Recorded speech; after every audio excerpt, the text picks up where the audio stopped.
Having a look at the points table to start off today's proceedings, this is how the points table is. Now you can see South Africa right on top there with that massive victory against Australia yesterday.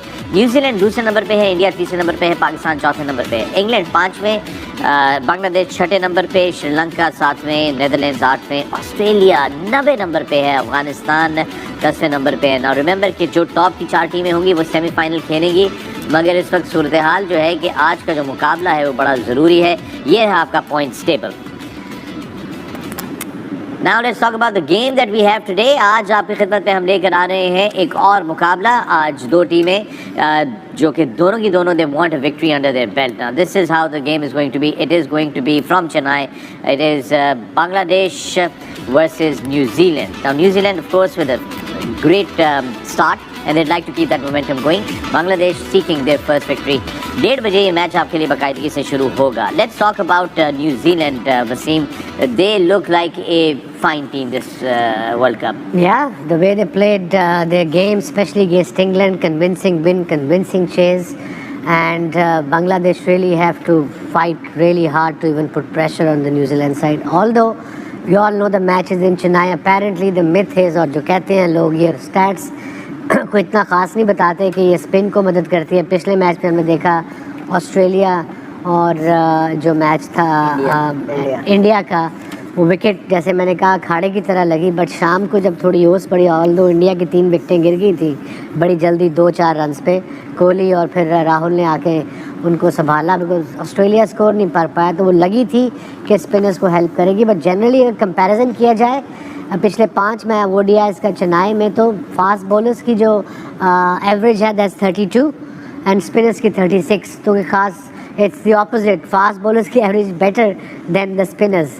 So let's see what sort of pitch is it today, because India के खिलाफ तो बड़ी odd लगी थी. जी हाँ, Moin New Zealand team everything all corners covered, कोई उसमें नहीं है, बट उनके लिए खबर ये है कि केन विलियमसन जो है वो नाउ अवेलेबल 6 महीने के वक्त के बाद is available to play. So who did they leave and bring Kane Williamson? मुश्किल डिसीजन होगा यकीनन, क्योंकि यंग ने भी स्कोर किया है और मे बी मिडिल ऑर्डर से मुझे लगता है कि शायद किसी को, चैपमैन को या फिलिप्स को, किसी एक को ड्रॉप करेंगे. फिलिप्स को मे भी इसलिए ड्रॉप शायद ना करें क्योंकि एक एज एक्स्ट्रा उनके पास, ऑफ स्पिन बॉल कर लेते हैं. तो मुझे ऐसी लगता है कि केन विलियमसन के आने से ऊपर से ही इनको ड्रॉप करना पड़ेगा. या तो चैपमैन की जो मैं बात कर रहा हूँ उसको ड्रॉप करेंगे मिडिल ऑर्डर से, या फिर यंग को ड्रॉप करना पड़ेगा. बहुत ही अनफॉर्चुनेट होगा. मैन इन फॉर्म 70 रन भी किए मैं पिछले मैच में. डिसीजन मुश्किल है, बट केन विलियमसन जिस तरह के बैट्समैन है, जिस तरह वो रिस्पॉन्सिबल, ऑफ कोर्स कैप्टन तो हैं ही, जो रिस्पॉन्सिबिलिटी शो करते हैं, जिस तरह इनिंग बिल्ड करते हैं, वो एक्सपीरियंस और किसी बैट्समैन के अंदर नहीं है इस पूरे स्क्वाड के अंदर. So he has to play and मुझे लगता है कि यहाँ पे यंग को फिर ड्रॉप करना पड़ेगा अगर टॉप ऑर्डर में. Will find out as we go along through the day. Misbah, हम बात कर रहे थे केन विलियमसन की 6 महीने आईपीएल में इंजर हो गए थे, नी इंजरी हुई थी, उसके बाद आउट. एक वक्त ये भी था कि कह रहे थे कि शायद वो वर्ल्ड कप के लिए नहीं तैयार होंगे. एक बड़ी इंटरेस्टिंग बात हम लोग यहाँ पर करते हैं कि न्यूजीलैंड का पूल ऑफ प्लेयर्स है बड़ा छोटा है, मगर वो उसी फिर पूल में से जो है ना सारा करते रहते हैं, और उसी पूल में से उन्होंने केन विलियमसन के को रिप्लेस करने के लिए, यानी कि अगर उनके बगैर भी उनको खेलना पड़े वर्ल्ड कप, उन्होंने एक पूरी की पूरी टीम तैयार कर ली. That's outstanding for them to actually lose somebody like Kane Williamson. It's like Babar Azam, God forbid, has to be left out of the team. Who do you bring in, so good for New Zealand. बिल्कुल, planning बड़ी ज़बरदस्त है और उनको पता है कि हमें लाइक फॉर लाइक जो रिप्लेसमेंट्स हमारी तैयार होनी चाहिए. इवन पाकिस्तान का जब टूर किया उन्होंने, तो ये सारे जो बैकअप था वो लड़के उस टाइम पे खेले हैं, तो उनको अब कोई फिक्र नहीं है कि उन्होंने परफॉर्म किया हुआ है और पिछले मैचेस में परफॉर्म करते हुए. इवन विलियमसन ने भी प्रैक्टिस मैच खेला हुआ, ये नहीं कि उसकी मैच प्रैक्टिस नहीं, 50 किया उसके बाद रेस्ट किया उसने.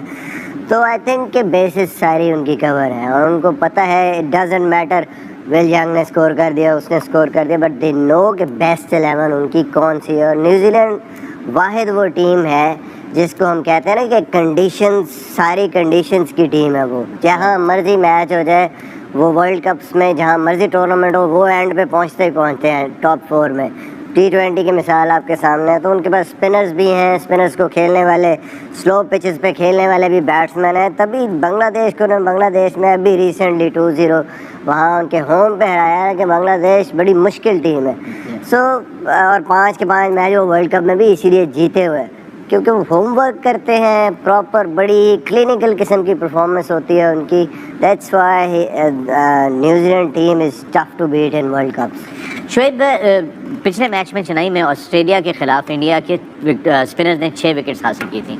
आज स्पिन कितना ज़्यादा रेलेवेंट होगा इस मैच के अंदर, स्पिन बॉलिंग?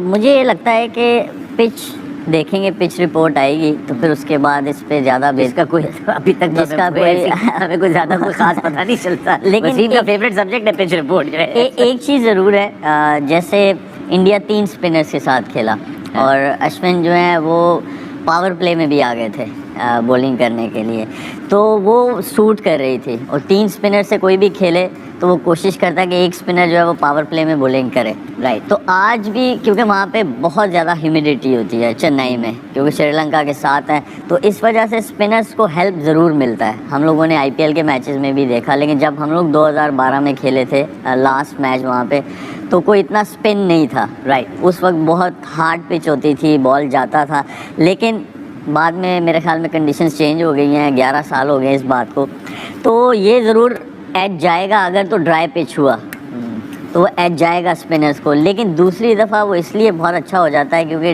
ड्यू आती है, ड्यू पिच को जो है वो जोड़ देती है और ना इस तरह स्पिन होता है, जो कि हम लोगों ने ऑस्ट्रेलिया के उसमें देखा। लेकिन समझ नहीं आई कि ऑस्ट्रेलिया ने टॉस जीत के बैटिंग क्यों की थी उस पर। अब उस पर तो बहुत सारे सवालिया निशान है। With that, we're going to take a break right here in the pavilion. When we come back, there's more on the other side. Don't go away. Welcome back to the Pavilion. मैं आपका ख्याल आप देख रहे हैं Sports and Sports and the Airways app. About continuing coverage of the ICC Men's World Cup 2023, and today we're taking you to Chennai, where New Zealand are clashing with Bangladesh. और इससे पहले कि हम मजीद बात करें बांग्लादेश की बॉलिंग की और न्यूजीलैंड की बॉलिंग की, why don't we go take a look at the pitch report brought to you by Onyx. Let me bring that straight to you, Wasim. What do you think about that? I think it was a good pitch report, the best so far in this World Cup. Yes. Because explain किया है, decisive थी pitch report. It wasn't generic. They said much better pitch than the Australia-India game. Less turn, slightly bit more grass rolled in, ताकि cracks ना खुलें. So yeah, that's a good sign, I suppose, for both sides. Not maybe for Bangladesh as much, because they would have loved to play on Turner in general against the Kiwi side. Let's talk about Bangladesh spin attack now. ये एक stat आपकी screen के ऊपर हम लेकर आ रहे हैं, उसके ऊपर जरा नजर डालिए। This is the best average by spinners since the last World Cup, the 2019 World Cup. And look at that, Bangladesh right on top there with 28.2, Sri Lanka at 20.2, Australia number 3 at 30.9, Australia at 3 here, South Africa at 4, West Indies at 5. Pakistan is not in that list, neither is India. Bangladesh play a lot of cricket, I suppose, in Bangladesh. And obviously over there, they make turners, big turners, dry turners. और अब उनके पास 3-4 spinner ऐसे हैं, including the captain, who's the number 1 all-rounder, not just for now, I don't know for how many. Both, I think, Shakib and Mehdi Hasan Miraz, Yeah. जो कि main इस time पे उनके performer हैं, with the ball and with the bat. So that's why, and they play an extra off spinner also. वो भी आके role play करते हैं, but सबसे बड़ा जो challenge होगा उनका कि सामने जिस टीम से आज उनका मैच है, उनके जितने बैट्समैन हैं उनकी average strike rate against spin बहुत अच्छे हैं, and that's why New Zealand won the series against them in Bangladesh. It is going to be a good contest, दोनों में बड़ा ज़बरदस्त एक मैच होगा।